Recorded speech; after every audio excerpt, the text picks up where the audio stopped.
Charles, you at that period of time, you had served in World War II. Yes. You were back, you were living in the St. Louis area, and Yes. you owned a machine shop, right? That's correct. And so you had kids? Oh, yes, I had a son who was born in 52, and Okay. Naturally he was quite concerned. He was 11 years old, and this duck and cover and this sort of thing, and it had him a little bit upset. And I couldn't seem to reassure him that it would be all right, but my dad was able to. He considered himself a little bit of an authority on world affairs, especially European, since he was an immigrant and came to this country in the 1920s.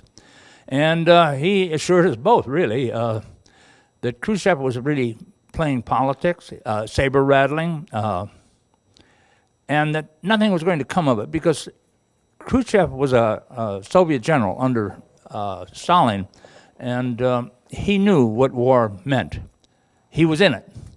And my dad said, no, nothing will come of this. It's going to be strictly saber rattling. And that's the way it turned out. Thank you, Charles. I think that's a really interesting perspective.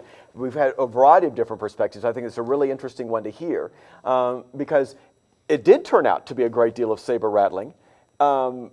We do indeed get the missiles out, and one just wonders about the whole question that we got in terms of like who prompted it and why it happened and who to blame.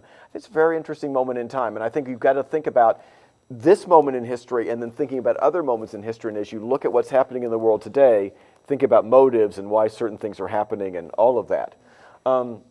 Your machine shop actually did defense contracts? Yes, we did, during the war. As the crisis began to come to an end, and Stevenson presents the data, the images to the United Nations, and the negotiations are happening. Are you constantly keeping up with that? Is this something you are aware of? And do you remember what your feeling was like when it was over, supposedly? Oh, it was a relief, unquestionably. It was a relief, yes, and especially for my son. Because at that age, 11 years, and having gone through this duck and cover, he was a bit panicky. And that's typical. It's an impressionable age, so I was glad it was over.